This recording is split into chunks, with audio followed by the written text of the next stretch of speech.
India में हर एक middle class family का सपना क्या है? एक अपना घर। जी हाँ, छोटा ही सही, खूबसूरत सा, अपनी छत, अपना प्यारा सा घर।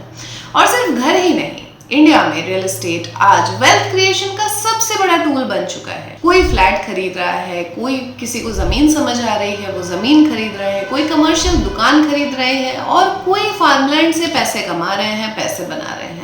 बट रियल एस्टेट सभी को इंटरेस्टिंग लग रहा है। रियल एस्टेट ने अपने रिटर्न से सभी को खुश किया हुआ है, हर एक रियल एस्टेट इन्वेस्टर को खुश किया है। लेकिन सवाल यह है कि रियल एस्टेट आखिर है क्या? इंडिया में किस किस प्रकार के रियल एस्टेट हैं और किस सेगमेंट में इन्वेस्ट करना रियल एस्टेट के सबसे स्मार्ट मूव हो सकता है आपके लिए। आज के इस एपिसोड में हम बिगिनर लेवल पे जाकर के इन सभी क्वेश्चंस के आंसर ढूंढेंगे, जिनमें रियल एस्टेट का मतलब, इंडिया का real estate market, different property types, residential versus commercial, plot versus flat, investment opportunities और फ्यूचर ट्रेंड्स भी, ये सभी को डिटेल में डिस्कस करेंगे। अगर आप रियल एस्टेट में बिगिनर हैं, करियर बना रहे हैं, बनाना चाहते हैं, या फिर आप एक प्रोबेबल होम बायर हैं, अपने लिए घर देख रहे हैं लेकिन बाजार को देख करके कंफ्यूज हैं, या रियल एस्टेट में इन्वेस्टमेंट अपॉर्चुनिटीज देख रहे हैं, ये वीडियो आप सभी के लिए बेहद इंपॉर्टेंट है। वीडियो को अंत तक जरूर देखें। नमस्कार दोस्तों, स्वागत है आपका प्रॉपर्टी ब्रांड्स टीवी में। प्रॉपर्टी ब्रांड्स टीवी में हम हमेशा बात करते हैं रियल एस्टेट की, रियल एस्टेट के डिफरेंट सेगमेंट्स की, रियल एस्टेट से जुड़े हुए अपडेट्स की, आपके पैसों की।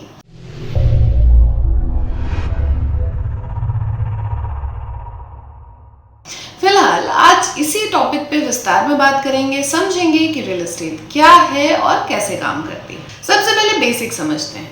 रियल एस्टेट का सबसे आसान मतलब होता है लैंड प्लस उसके ऊपर बनी हुई प्रॉपर्टी। इसमें जमीन, घर, apartment, villa, office, mall, warehouse, hotel, factory, farm land, ये सब कुछ इसी के अंदर आता है। जी हाँ, जिसे आप सिर्फ अपार्टमेंट या प्लॉट समझते थे, वो इतना बड़ा, इतना वास्ट डोमेन है। अगर हम सिर्फ इंडिया की बात करते हैं तो real estate second largest employment generator है आफ्टर एग्रीकल्चर। इसीलिए कई लोग हंसी मजाक में कहते हैं कि इंडियन गवर्नमेंट का फेवरेट बेबी है रियल एस्टेट। जी हाँ फ्रेंड्स, अगर इन्वॉल्व लोगों की बात करें तो इसमें builders, contractors, engineers, architect, property consultants, brokers, interior designers, bankers, lawyers, ये सभी शामिल हैं। आज के टाइम पे लोग प्रॉपर्टी सिर्फ रहने के लिए नहीं ले रहे, बल्कि ये वेल्थ क्रिएशन का सबसे इंपॉर्टेंट एंड सबसे फेवरेट एसेट बन चुका है। सबसे पहले बात करेंगे रेजिडेंशियल रियल एस्टेट की। जी हाँ, रेजिडेंशियल रियल एस्टेट का सीधा साधा मतलब है जो घर या जो प्रॉपर्टी रहने के लिए काम में आए, रहने के लिए बनी हो। ये सबसे कॉमन कैटेगरी है। इसमें आते हैं फ्लैट्स, अपार्टमेंट्स, विलास, ड्यूप्लेक्स, इंडिपेंडेंट हाउसेस, रो हाउसेस, गेटेड कम्युनिटी। इंडिया में मैक्सिमम बायर्स रेजिडेंशियल सेगमेंट के ही हैं, रेजिडेंशियल प्रॉपर्टीज के ही हैं। एग्जाम्पल के तौर पे अगर कोई आईटी का आदमी बेंगलोर में 2 BHK अपार्टमेंट लेता है, या फिर कोई भी इंसान भुवनेश्वर में घर खरीदता है, ये सभी real estate, residential real estate के एग्जाम्पल्स हैं। रेजिडेंशियल रियल एस्टेट के फायदे क्या हैं? तो रेजिडेंशियल रियल एस्टेट सबसे पहले तो सोशल सिक्योरिटी देता है, रेंटल इनकम देता है, इमोशनल सिक्योरिटी देता है, लॉन्ग टर्म अप्रिसिएशन देता है, होम लोन की अवेलेबिलिटी है। होम लोन की अवेलेबिलिटी होने से आप खुद 10 से 20% पैसा लगाते हैं, रेस्ट पैसा बैंक लोन का आप लिवरेज करने की कैपेसिटी रहते हैं। इसके प्रॉब्लम्स क्या हैं, इसको अगर हम समझेंगे तो डेफिनेटली इसमें प्रॉब्लम्स हैं। फर्स्ट की इसमें मेंटेनेंस चार्जेस होते हैं, सोसाइटी के अलग अलग रूल्स होते हैं। थर्ड इज कि इसमें कंस्ट्रक्शन के डिले हो सकते हैं, हिडन कॉस्ट भी हो सकते हैं। सेकेंड जो टाइप है वो है commercial real estate. Commercial real estate सीधा साधा मतलब है जहाँ पे बिजनेस होता है, जहाँ पे कमर्शियल एक्टिविटीज की जा सकती हैं, जैसे office spaces, shops, showrooms, malls, business parks, IT parks, coworking spaces. ये सेगमेंट इन्वेस्टर्स के लिए बेहद अट्रैक्टिव होता है क्योंकि कमर्शियल प्रॉपर्टीज जनरली रेजिडेंशियल से ज्यादा रेंटल रिटर्न देती हैं। एग्जाम्पल के लिए अगर समझें तो एक 50 लाख का रिटेल शॉप का परचेज आपको 40,000 से 60,000 तक का रेंटल रिटर्न इजीली दे सकता है। Commercial properties generally high investment demand करती है, हाई रेंटल यील्ड देती है और लॉन्ग लीज एग्रीमेंट की भी होती हैं, लेकिन रिस्क भी ज्यादा है वैकेंसी का रिस्क होता है क्योंकि हायर रेंट है तो डेफिनेटली वैकेंसी का रिस्क है। Second is market slow down का रिस्क भी आपकी प्रॉपर्टी के रिस्क से जुड़ जाता है बिकॉज कमर्शियल एक्टिविटीज से लिंक्ड है। और थर्ड इज कि इसकी बिजनेस डिपेंडेंसी की वजह से भी रिस्क थोड़ा हाई होता है अगर हम रेंटल की बात करें। Third is industrial real estate. Industrial real estate वो होती हैं, इंडस्ट्रियल रियल एस्टेट प्रॉपर्टीज वो होती हैं जहां पर मैन्युफैक्चरिंग या फिर फैक्ट्री सेटअप की जा सके उनसे जुड़ी होती हैं। Example warehousing, manufacturing plants, logistic parks, industrial sheds, cold storage, ये सभी इंडस्ट्रियल रियल एस्टेट में जाती हैं। ई कॉमर्स बूम के बाद इंडिया में वेयरहाउसेस की डिमांड कई गुना बढ़ गई थी for companies like Amazon, Flipkart, Reliance, delivery, सबको ही मैसिव वेयरहाउसिंग स्पेस चाहिए। चौथा नंबर पर आता है एग्रीकल्चरल रियल एस्टेट जिसमें farm land, plantation land, farm houses, agricultural plots आते हैं। इंडिया में करेंटली फार्म लैंड का परचेज काफ़ी ज़्यादा पॉपुलर हो रहा है एंड अगर हम बात करते हैं लोकेशन की तो महाराष्ट्र में, मुंबई के आसपास के जितने भी रूरल एरियाज हैं वहाँ पर, बैंगलोर में, सदर्न इंडिया में तो काफ़ी सारे फार्म लैंड के प्रोजेक्ट्स आते ही रहते हैं। लोग weekend farm house, organic farming, land banking, future appreciation के लिए फार्म लैंड बेहद ही तेजी से खरीद रहे हैं। लेकिन इसमें एक पॉइंट है जो ध्यान में रखना बेहद इंपॉर्टेंट है, वो ये है कि हर एक स्टेट में फार्म लैंड परचेज के नियम अलग होते हैं, उसको जानकारी में रख करके ही परचेज प्लान करिए। सबसे कॉमन कंफ्यूजन है प्लॉट लेना बेटर है या फ्लैट। सबसे पहले अपार्टमेंट्स या फ्लैट्स के प्रोज एंड कॉन्स समझते हैं। तो प्रोज की अगर हम बात करते हैं तो पहला तो पॉइंट ये है कि इसकी एंट्री बहुत ही अफोर्डेबल होती है। आपको कंस्ट्रक्शन लिंक पेमेंट प्लान के हिसाब से सेगमेंट में पैसे देने होते हैं, एक साथ में पैसे देने की ज़रूरत नहीं होती है। सेकंड इज कि ये सिक्योर्ड होते हैं।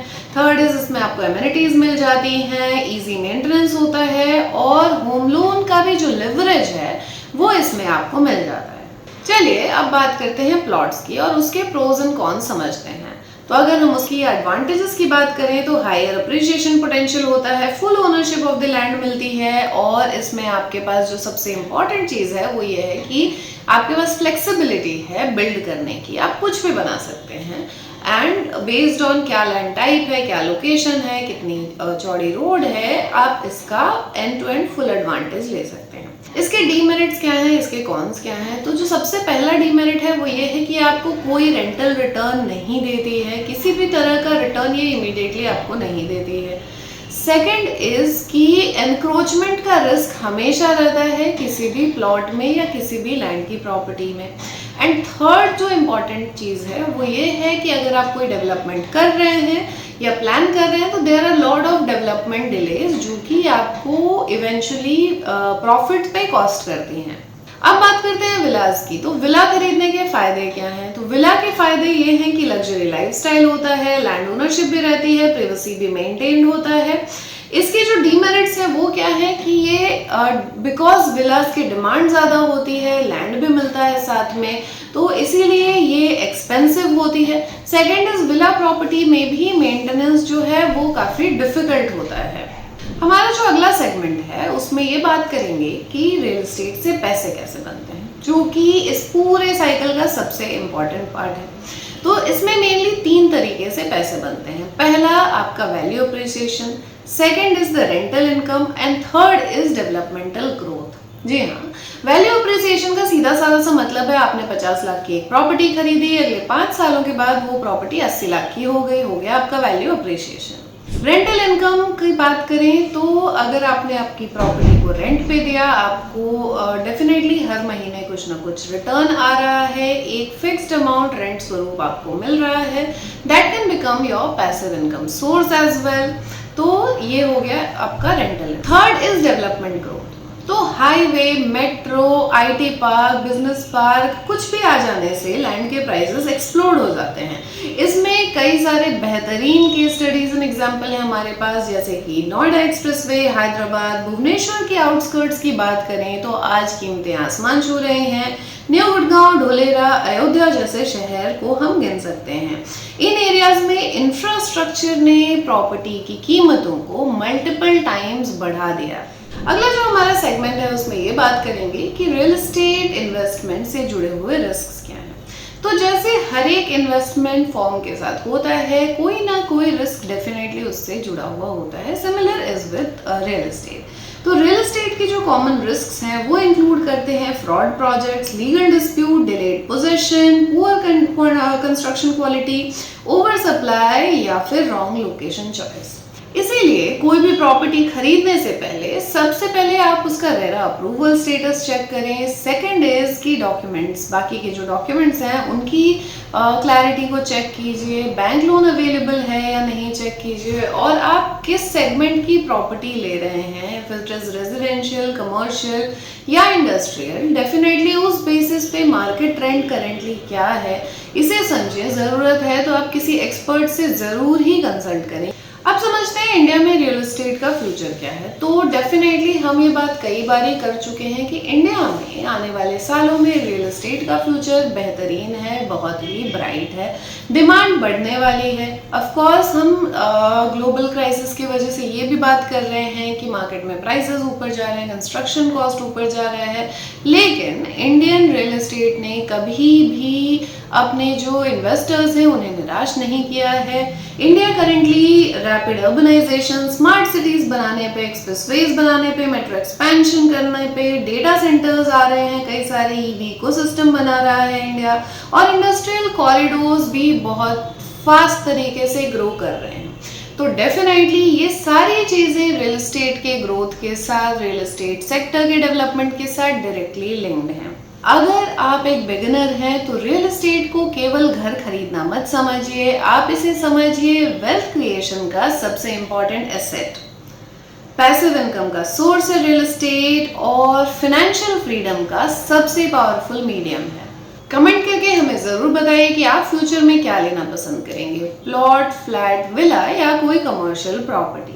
अगर आप रियल एस्टेट में करियर बनाने निकले हैं तो भी I hope this video would be enlightening for you. अगर आप किसी और टॉपिक पे चाहते हैं कि हम एक वीडियो, एक रिसर्च करके आए तो आप हमें कमेंट में ज़रूर बताएं। ऐसे ही इंटरेस्टिंग रियल एस्टेट से जुड़े अपडेट्स के लिए बने रहें प्रॉपर्टी ब्रांड्स टीवी के साथ। अगर आपको ये वीडियो अच्छा लगा हो तो वीडियो को लाइक करें, चैनल को सब्सक्राइब करें और ऐसे किसी के साथ शेयर करें जिसके लिए ये जानकारी कारगर साबित हो सकती है। नमस्कार।